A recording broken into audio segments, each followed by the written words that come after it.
Mine kanyakla gi rowere ojiw mondo wuog oko kendo gol pachgi ewi kaka itayo sirkal kendo kwedo gigo mok dhi makare pacho ka. Kaka jafwambo mar Anthony Achayo lero, joma mine kod rowere bende omed kwa mondo okaw thuolo mag telo mayudore pacho ka kanyakla kod e pinje maoko.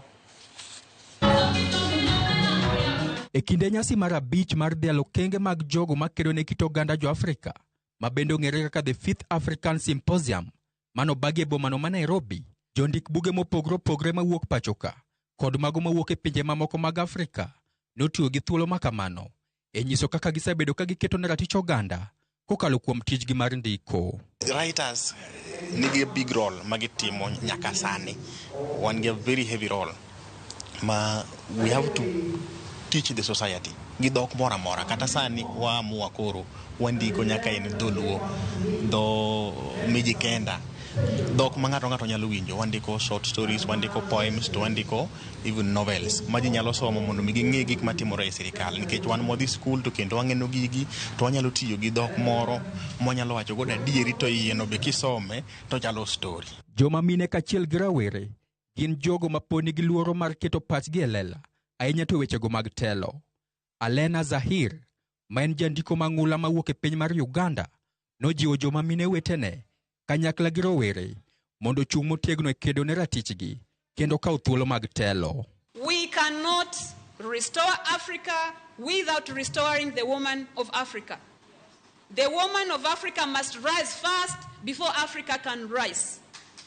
One writer, one teacher from Black America taught in the 70s that no nation could rise higher than the woman of that nation. I am here to just make that resounding call, that clarion call, that we are the judicial verdict of public trust as a people, as women, as children, as youths. And as I'm here today, let me just make it clear, the Constitution even makes it proper, that we need to have equal representation of every particular majority of the community. Alena bende nonyiso morne kaluwore gi chia mane rowere ma pacho kae, ma bende ong'ere kaka Gen Zs, nonyiso higa mokalo e kinde ng'anyo margi manokelo lokruoge mathoth pacho ka. It is very interesting that the Gen Zs are sitting on the front row. And you may be the reason why I was attracted to hold this Pan-African Symposium to this place.